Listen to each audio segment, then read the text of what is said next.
So let me be very frank, it's my second day in Delhi, and then yesterday whole day I just got a doubt ki whether it a fog whole day or is it due to pollution. But later on, when my eyes were irritating and I couldn't breathe properly, then I got to know that it's a very polluted air, and I couldn't differentiate between fog and polluted air. So I don't know how frequent is this, but it's very abnormal to feel because the whole day eyes were irritating, and then if you exactly feel how the quality of air here is, you'll definitely come to know कि भाई it's very suffocating kind of. And if you compare, and it's if you visit any monuments, any roadways, you cannot find anything clearly, and it may even cause for many accidents as well because of unclear weather. And I request the government and all the officials who are responsible for this to kindly take measures to ensure that in order to have safety and public health issues, so we request for them to take properly measures. Thank you.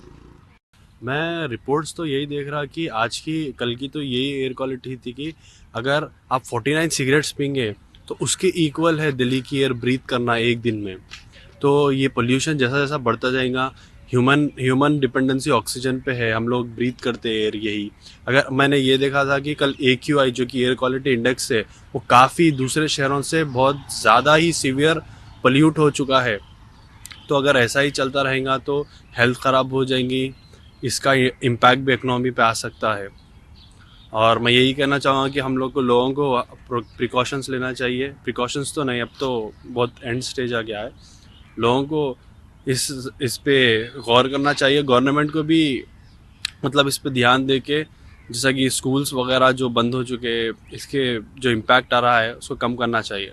Thank you. अभी दिल्ली में तो बहुत सारा pollution दिख रहा है सभी। अभी मैं घूमने के लिए यहाँ पे आया हूँ। पहले पिछले 2 साल से आया था मैं, इतना पोल्यूशन नहीं था, लेकिन अभी घूमने के लिए बहुत तकलीफ हो रही है यहाँ पे, क्योंकि बहुत सारा पोल्यूशन दिख रहा है। खांसी की बहुत सारी तकलीफें यहाँ पे अभी दिखाई दे रही। और ऐसा देख रहा है कि ये जो पोल्यूशन है, तो पोल्यूशन दिन पे दिन बढ़ता ही जा रहा है। तो इसकी वजह है कि हम जो गाड़ियाँ यूज कर रहे हैं, हम पैदल नहीं चल रहे, तो उसके बारे में हम सभी लोगों ने अवेयरनेस होना चाहिए कि हेल्थ के बहुत सारे इशू आगे 2 साल में होने वाले हैं। तो हम सभी लोगों ने ये सोचना चाहिए कि ये केमिकल रहने दो या ये गाड़ियाँ रहने दो, ये पोल्यूशन की वजह है, तो ये सब छोड़ना चाहिए। और इसके बारे में गवर्नमेंट ने भी सोचना चाहिए कि आगे आने वाला हमारा जो फ्यूचर है, वो फ्यूचर के बारे में, हेल्थ के बारे में सोचना चाहिए।